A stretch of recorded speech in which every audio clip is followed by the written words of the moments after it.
Hello, Jacob here, with a Week 5 Minnesota Vikings preview. So, without further ado, let's get into it.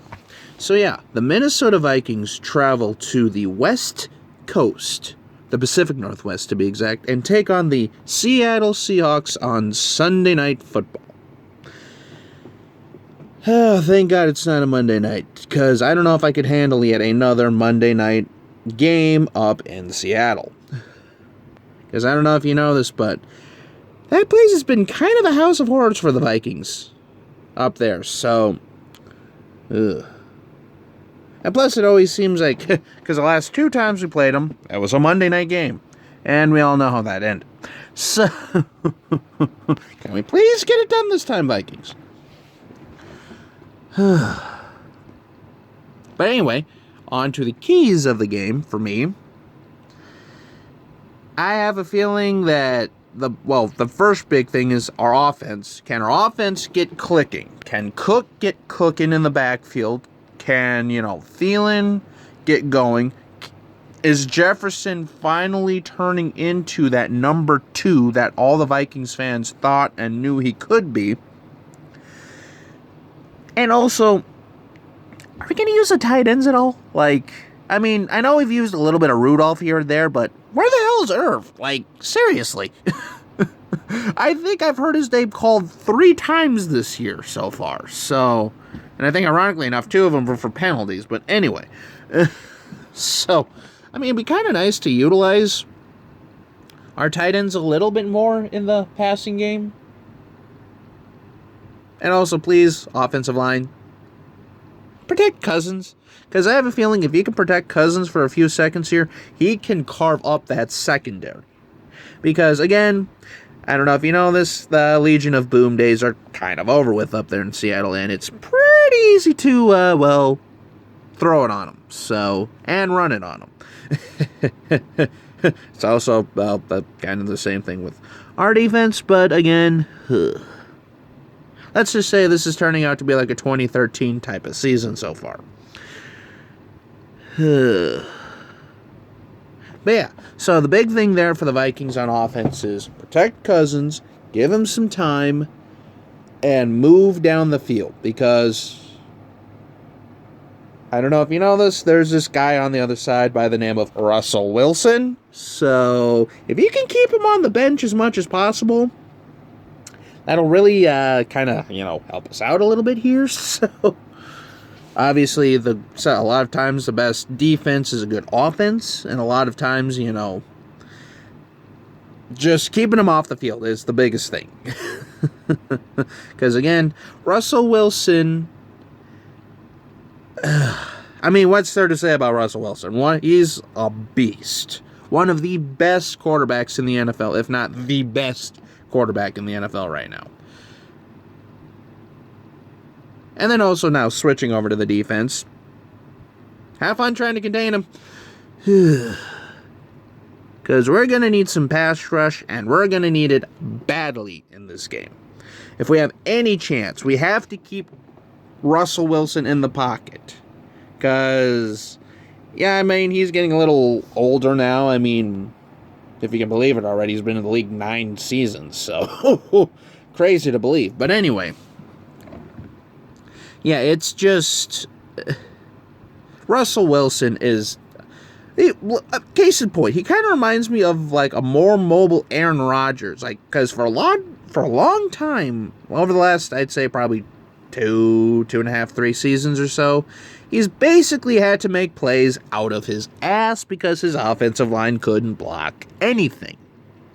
Kind of sound familiar? But the only difference is Russell Wilson is more mobile, and let's just say he's made some spectacular plays over the years.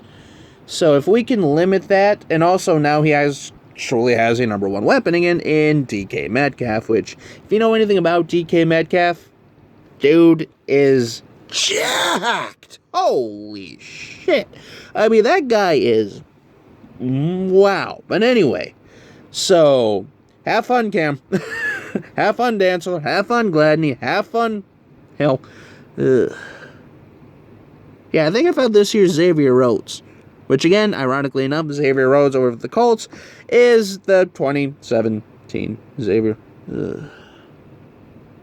Go figure, right? Another former Viking goes over to a different team and plays well. But anyway. So yeah, I mean, basically I have a feeling it's going to be a track meet. It's going to be an offensive shootout. So whoever can stop whoever first or create enough plays will win this game. And now kind of to transition over to my thoughts on the first quarter of the season.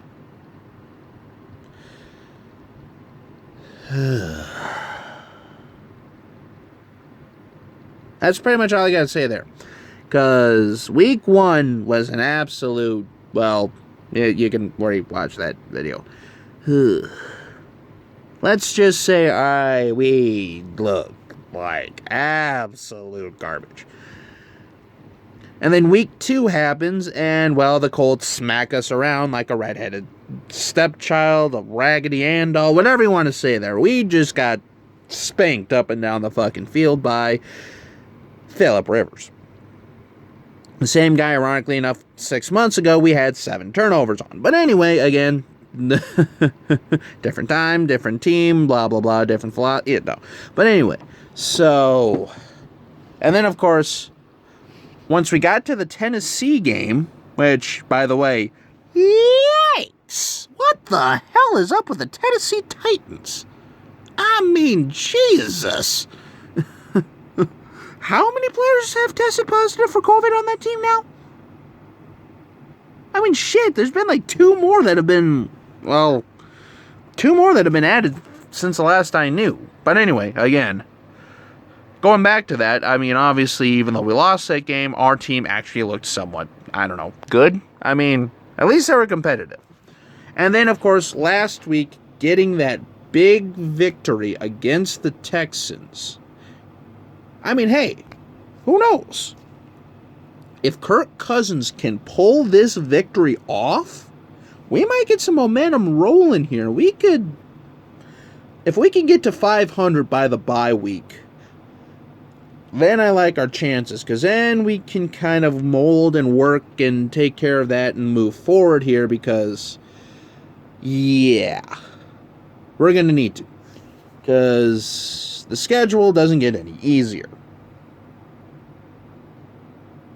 But of course, as a Vikings fan, it's never easy. But, you know, it is what it is. We're 1-3 after the first month of the season. Again, it's weird because it's like I can see the people that want to tank, but at the same time, there's too much talent on this team. There's still too much season to be had.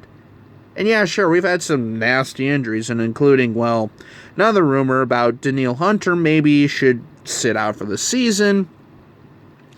I think that'll more or less be up to him, especially if we're actually in a playoff position after, you know, a certain point. But we'll see. Again, it's just, it's going to be interesting. That's all I got to say about that. Because who knows? I mean, we could still come out 10-6. We could still, I mean, realistically, if we, you know, I'm not going to say we're going to run the table and go 13-3 here, but I'm not ruling it out either. I mean, but it's the NFL, for crying out loud. It's also 2020 for crying out loud. I mean, yeah. So anyway, to wrap this whole shit show of a video up, the Vikings, be ready for our track meet. And also, get ready because the style of defense we've played in the past won't work anymore. And also, just move forward here because, again, if we can get to 3-3 going into the bye, we have a shot to get back into this. Because, realistically, there's only about 6 or 7 teams that really scare me right now. So, and of course, ironically enough, one of them is the leader of the... But again, we'll see on that too, because their schedule gets pretty tough after their bye week this week. So, I mean, the NFC North, even though it looks like it's the Packers' division to lose at this point, they could still, there's still a lot that needs to be done here. And the season is not lost by any means. Just go out there and get it done. So until we meet again, this is Jacob, and have a good night.